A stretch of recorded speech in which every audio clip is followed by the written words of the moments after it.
Friends, आज के lecture में हम लोग देखेंगे कि हमारे जीवन में जो मित्र आते हैं, कब कैसे मित्र मिलेंगे हमारे जीवन में। ठीक है, तो चूंकि मित्रता हमारे जीवन में बहुत जरूरी है। ऐसा कहा जाए, अधनस कुतो मित्र अमित्र कुतो सुखम। जिसके पास धन नहीं है उसके मित्र नहीं होते हैं, और जिसके मित्र नहीं होते हैं उसको जीवन में सुख नहीं होता है। क्योंकि जीवन में हमें बहुत सारी चीज़ों की जरूरत पड़ती है।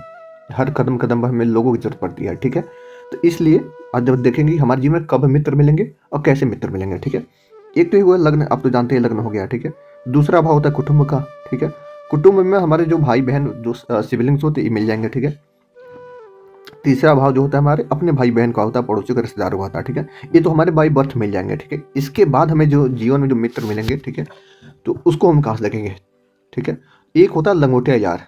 ठीक है, लंगोटिया यार मतलब बचपन से मित्र बने और जीवन भर चलते रहे। ऐसा कहा जाता है दोनों ने एक ही कपड़े पहने, एक ही लंगोट पहने था। तो ऐसा एक टर्मिनोलॉजी यूज होता था अपने मतलब आंचलिक क्षेत्रों में। ठीक है, तो ये होता है 11th भाव। 11th भाव से हमारे मिलते हैं लंगोटिया यार। यहाँ जो है हमारे एकादश भाव है, हमारे इच्छा पूर्ति भाव है। यहाँ पर हमारे लंगोटिया यार रहते हैं। ठीक है, ये बचपन से चलते हैं। ठीक है, और जीवन भर चलती रहती है। ठीक है, ये दोस्ती। ठीक है, अब यहाँ देखिएगा कि स्त्री मित्र हो गया या पुरुष मित्र। ठीक है, और स्त्री ग्रह बैठे हो तो स्त्री मित्र, पुरुष ग्रह बैठे हो तो पुरुष मित्र। ठीक है, जिसके एकादश भाव में बहुत ज्यादा ग्रह होंगे उसके पास सोशल लाइफ बहुत ज्यादा होगी।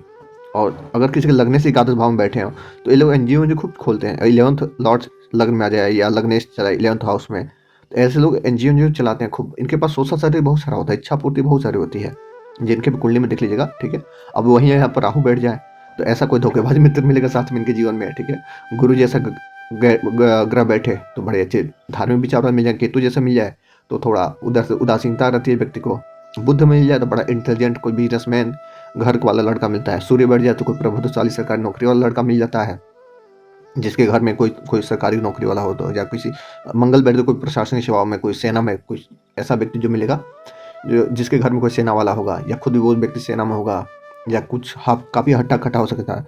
चंद्रमा बताता कि स्त्री मित्र बताएगा, शुक्र जो भी स्त्री मित्र बताएगा। ठीक है, तो ये हो गया। ठीक है, ये होते हैं लंगोटिया। और देखिए जो हमारे क्रश होते हैं, क्रश देखिए, प्रेम होता है 5वां भाव, उससे ठीक सामने वाला भाव होते हैं क्रश वाले। ठीक है, जो हमारे जीवन में जो क्रश होते हैं वो भी यहीं पर होते हैं, जिनको हम देखते रह जाते हैं और जीवन भर देखते रह जाते हैं, मिलते नहीं है। ठीक है, हालांकि इच्छा पूर्ति भाव है लेकिन क्रश वाला भी भाव है। ठीक है, जो हमारे स्टूडेंट लाइफ में मतलब स्टूडेंट लाइफ में जो दोस्त मिलते हैं पंचम भाव से, शिक्षा संतान न्यास देखा जाता है तो ये शिक्षा वाला भाव है। यहाँ पर जो मित्र मिलते हैं हमारे स्टूडेंट लाइफ को, स्कूल में मिलेंगे हमारे पास, जो भी हम स्टूडेंट लाइफ में जो स्कूलिंग कर रहे हैं वहाँ पर जो मित्र मिलेंगे, ठीक है, वो यहाँ पंचम भाव मिलेंगे। जो कॉलेज में मिलेंगे दोस्त, हायर एजुकेशन में कॉलेज में जो मिलते हैं, स्कूलिंग वाली स्टार्टिंग वाली स्कूलिंग है। ठीक है, देखिए पहली स्कूलिंग तो चौथे भाव से होती है माता के साथ, पहली गुरु तो माता ही होती है, लेकिन जो हम लोग प्रॉपर स्कूल जाते हैं वो पंचम भाव है।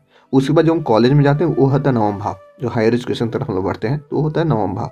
यहाँ पे जो मित्र मिलते हैं ये कॉलेज लाइफ में मिलते हैं। ठीक है, और यहाँ बैठे अच्छे घर बैठ जाए तो ये हमारे लाइफ में हमारी दिशा तय करना है, चूंकि भाग्य भाव है, हमारे लिए गाइडर होते हैं। हमारे कुंडली में जो गाइड करने वाला गुरु का भाव होता है, हमारे पिता का भाव होता है, जो हमें सही रास्ता दिखाने वाला भाव होता है, ये होता है 9वां भाव। ठीक है, अगर यहाँ पर अच्छे ग्रह बैठे हैं तो समझ लीजिए अच्छे दोस्त मिलेंगे आपको।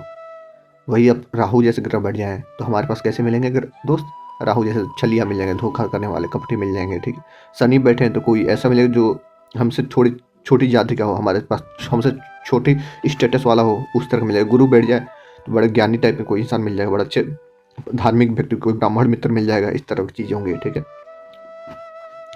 दसम भाव में जो मित्रता होती है हमारे सहकर्मी होते हैं, जो हमारे कलीग्स होते हैं वो हमारे दसम भाव में होते हैं। ठीक है, तो ये बस काम से रिलेटेड है। इसी में से किसी अगर एकादश भाव से संबंध बना है, मतलब कुछ ऐसे ग्रह जो हमारे कुंडली के लिए योग कारक हो, ऐसे कोई ग्रह हमारे लिए योग कारक हो, हमारे हमारे लग्नेश के मित्र हो, ऐसे लोगों सहकर्मियों के साथ भी दोस्ती चल जाती है।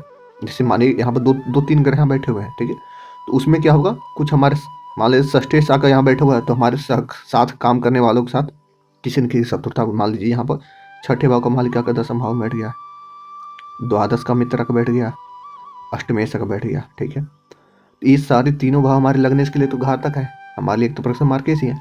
ऐसे ही व्यक्ति को क्या होता है, कर्म क्षेत्र पर दुश्मनी का सामना करना पड़ता है। कर्म क्षेत्र पर ऐसे दोस्त मिल जाए जो हमें परेशान किया रहता है, षष्ठी द्वादशी जाकर दसम भाव में बैठ जाए, ऐसे इंसानों कर्म क्षेत्र में खराब लोग मिलते हैं, मतलब परेशान करने वाले। ठीक है, वही क्या हो, नवमेश चला जाए, पंचमेश चला जाए, एकादशेश चला जाए, ऐसे लोग कर्म क्षेत्र में अच्छे अच्छे लोग मिलेंगे।